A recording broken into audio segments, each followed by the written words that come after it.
Vicky likes to look at the camera. So, continue. Oh, yeah. Yes. Final day. Good job. Good job. It was great, man. It was a good experience. Yeah. It was really a pilot, as you guys know. I think none of us knew which way it was going to go. But I think that was the beauty of the whole process. It's kind of, we were experiencing it as it went along. I think it was a merge of two different techniques, but very complementary.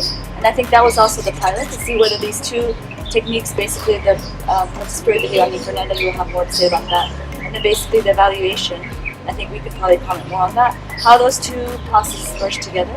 And then, I mean, one thing is the process, but also is the part about the communities, right? How would that work with the community? In terms of, using the OECD DAC criteria as themes for them to really share their significant stories. It's something new, we've never done it before, so we really didn't know whether it was going to work or not. For me, at least as an M&E practitioner, I really saw the value in that, in terms of that. I just really noticed that it made, for them, by sharing their stories in that manner, I think they made the link between basically what they were doing on the ground, the activities that were taking place on the ground, and basically the GFCS project. That for me was beautiful to see, and I thought that was powerful actually. Yes, indeed, it was. For me, during the planning sessions where we were doing the email communication, sending out documents in terms of the process, how are we going to do it? Yeah, sharing the TOR and the discussions of the whole process, right from Geneva straight to Tanzania and Malawi. It was quite a good, interesting process. What did you think, then? It was quite alright. In the beginning, I think first thing is, like, we all know, we are experienced.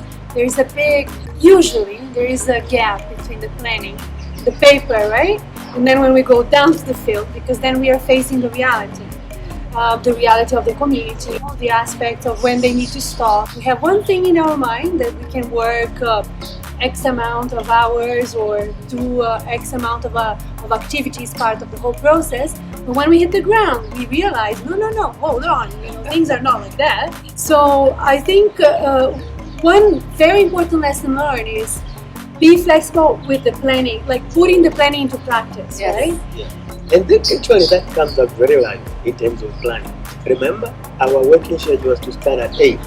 Yeah. But when we went to the community, the program officer as well as the community themselves, they said, no, we don't start at 8. That's right. Yeah, we start didn't know at 10. that, absolutely. Okay. And what is fascinating is the way Malawian community, Tanzanian community responded in the same way.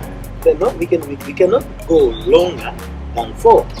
Possibly we can go up to 4:30, but we need to go back and do some activities for our families and taking care of our daily routines, activities at home. The local customs and the culture of the community is very important. And I think sometimes in planning, we can guess, but as you say, Fernanda, we won't know until we get to the ground. Exactly. Really what it's going to be like. And also we have to take that this is a very intense process, not only for us as well because of our time frame, but also for them actually, because they give all their heart to the process. Once they understand what it means and what it's about, so we have to imagine that we're taking them away from their daily activities. They have to, like you were saying, John Thomas, have to take care of their children. Yeah. Some of the kids go to school. They have 1 day away from farming is a huge loss for them. Exactly. So I mean, all these things, us, coming from where we are, we have to really respect that. I think, and it's important lessons learned that you should not forget that. It's a very valuable thing. But I think we did very well, guys, because we came back and we always adjusted. Yes, right. We had a plan. We stuck in terms of process. The process stayed as it was. I think what you mentioned before. There was more that, of course, once you go on the ground, there's certain adjustments and logistics that we had to take in consideration, especially because we're working with equipment, like on the final day with the generator. They own this process. Ownership. Remember the hierarchical structure? A group village man has to talk first. They need to go to a prayer before and after every day, which is a process for them. It's a culture. Yes. So we could not rush because we are late or they are late. But each and every important step had to take part. And it was done by the community themselves, which was great. And I love the discussions that took place about basically they themselves, when they wanted to have representation, or if they felt there was too many men speaking or too many women, that they basically discussed amongst themselves. Exactly. And then we didn't. I mean, I think our role was really interesting as well, because we were just facilitators. And like you say, they took over that whole process, and they decided themselves that, well, let's let this person speak. Or even in, for example, Malawi, when the GVH, the group village headman, basically let one of the women speak for him for his story. It was his story, but he wanted her to speak for him. I thought that was, for me, that was very interesting.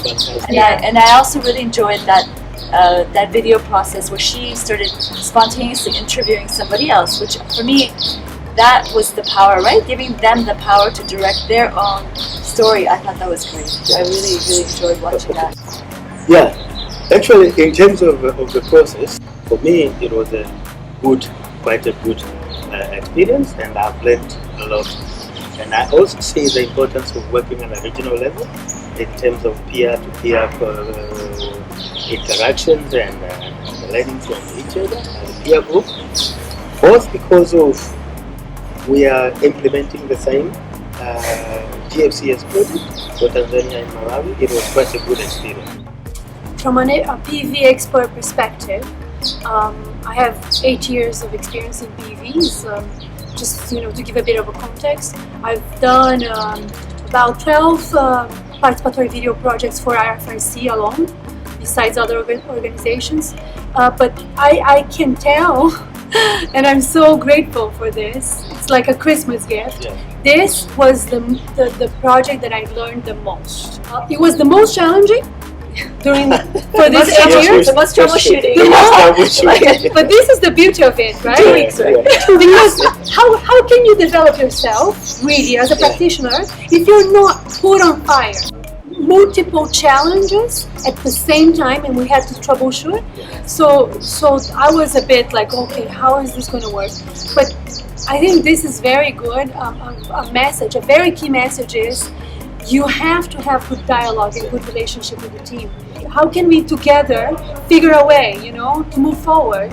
And I think we did that very well that day in Malawi. Was it in Malawi? No, in Tanzania. We had that talk, right? Yeah. We had in Tanzania. We had a group talk. Yeah, it was in Tanzania towards the end. No, it was a cleansing. We called it cleansing talk. It was our cleansing. But Yeah. you did it in Malawi too here, when we had a troubleshooting for their languages. In terms of the PV, like from the community, when you walk in with your equipment, right? You never know because you're there. You know the method.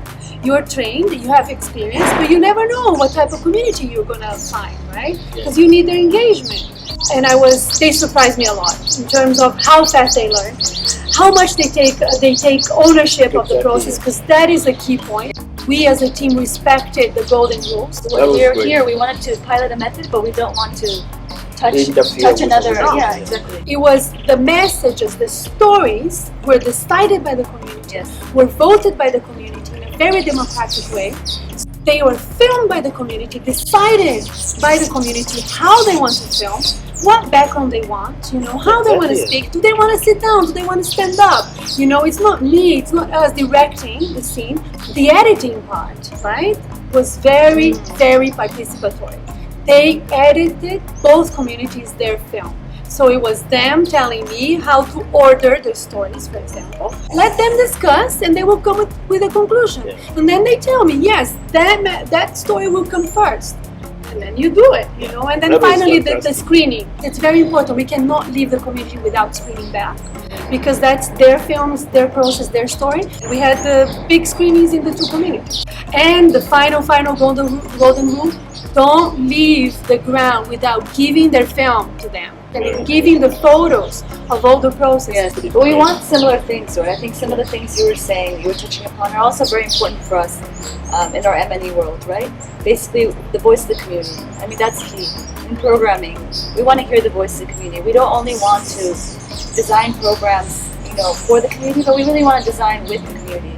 And this is the use of participatory video with evaluation could be a really interesting way to spark that. At least that's what I saw from the process. How are we going to use this video afterwards in terms of capturing their voice, hearing their stories, and then basically seeing, how will that later affect the program later on? Like, how will we use that? usage of this video will be very interesting for us. Because one thing is now we finished this project. For me, as an M&E practitioner, I would love to see this kind of being a spark for basically taking that a step to work more with them. You know, using their stories to really influence how programming works. I don't know if we do that enough in our programming, but I think those are great opportunities, you know? New. Okay guys, we will need to accelerate because we have to go. Now we're finalizing.